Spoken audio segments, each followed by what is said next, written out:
Hello friends, welcome to my video.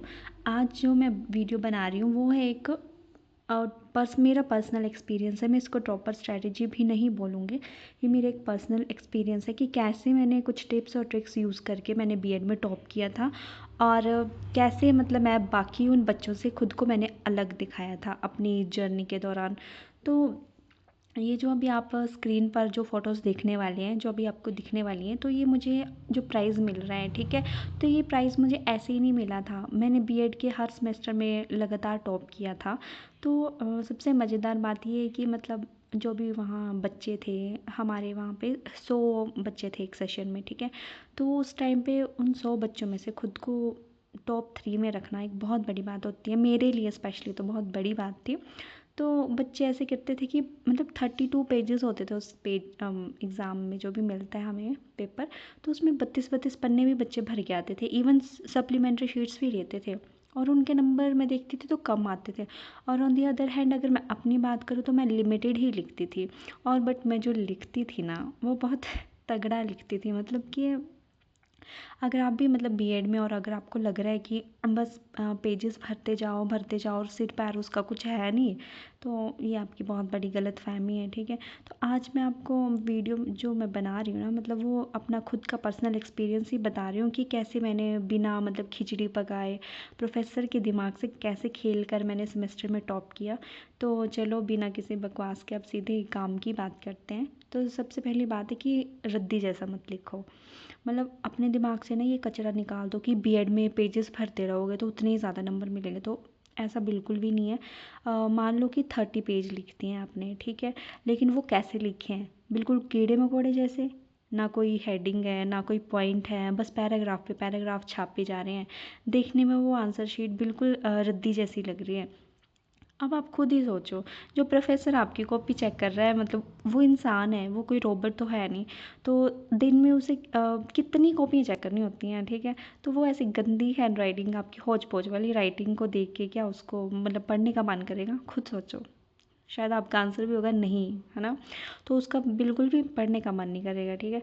तो आप मतलब कितना भी अच्छा आपने उसमें अंदर कंटेंट लिखा होगा ना, बट अगर आपकी राइटिंग वैसी है और मतलब आपने बहुत हौच-पौच लिखा है तो उसका कोई फ़ायदा नहीं है।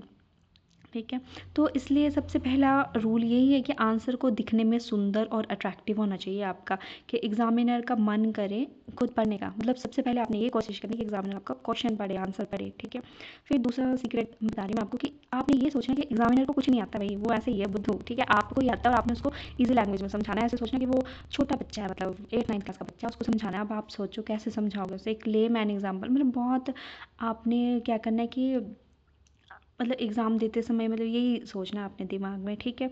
तो किताब को मतलब आपने ये नहीं करना कि रट्टा मारकर कॉपी पेस्ट कर दिया, ठीक है? उसका कोई फ़ायदा नहीं है।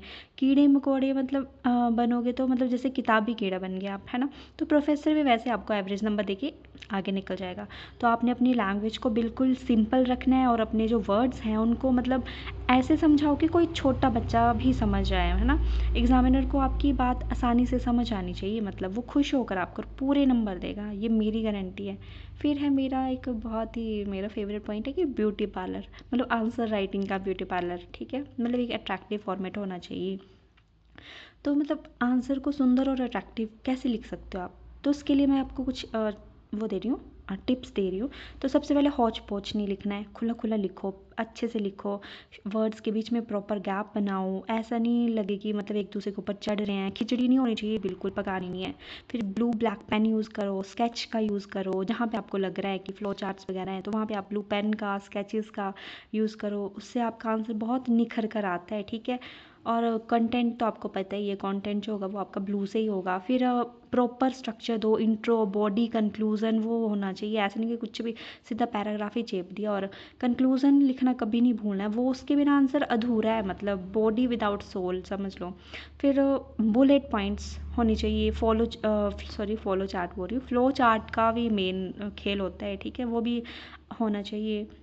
फिर कुछ आप लिख रहे हो उसके टाइप्स वगैरह लिख रहे हो, आपको कुछ भी आ जाए, थोड़ी दी हुई है कुछ भी है, तो उसको आप अच्छे से कैरेक्टरिस्टिक्स उसके फ्लो चार्ट सब कुछ बनाना है, ठीक है? फिर closing and call to action, ठीक है? मतलब कि उसको कैसे ख़त्म करना है, मतलब क्लोजिंग तो वही बता दी मैंने आपको कि उसको आप कंक्लूज़न से कर सकते हैं, ठीक है। तो यही कुछ थे टॉपर के मतलब मेरे पर्सनल जो टिप्स और ट्रिक्स थे, जिससे मतलब मैंने अपनी आंसर राइटिंग को, अपनी आंसर शीट को बाकियों से मैंने अलग करके रखा हुआ था, ठीक है। और उससे ही मार्क्स मिलते हैं। और कोशिश करो कि पहले पेज में ज़्यादा कटिंग ना करो, और मार्जिन भी लगाओ पेजेस के साइड में, ठीक है। अगर आपके पास टाइम है तो, या लास्ट में लगा लो, या फिर अगर आपको टाइम दिया हो तो तब लगा लो, ठीक है। और मतलब थोड़ा गैप बना के लिखो, वही है, मतलब साथ साथ में वर्ड्स को चढ़ा भी मत दो, तो मैं यही बोलूँगी। और जो मैं आपको भी ये जो मार्जिन वाली बात बोल रही हूँ कि मार्जिन लगाओ, तो अगर आपके पास टाइम है तभी लगाना, कोई वो नहीं है कि आपने पहले मार्जिन लगाने बैठ जाओ, ठीक है। सबसे पहले कोशिश करो कि अपना पेपर पूरा करो, ठीक है। उसके बाद ही आप इन सब चीज़ों को फॉलो कर सकते हैं। और एक मोस्ट इम्पॉर्टेंट बात, ये सब कुछ तो आपको बता दिया, आपका टाइम कितना वेस्ट होगा इन सब चीज़ों में, है ना।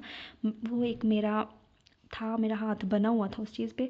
बट एक और मतलब क्या बोलूँ, गोल्डन पॉइंट बता रही हूँ कि पहले लिख लो पेन से, ब्लैक और ब्लू पेन से, फिर उसके बाद आपने जो भी चार्ट बनाया होगा ना, उसको उसके बाद आप उसको स्केचेस वगैरह यूज़ करो। ये नहीं कि आप पहले करने बैठ जाओ, आपका टाइम ही निकल जाए, पहले तो पेपर पूरा होना चाहिए ना।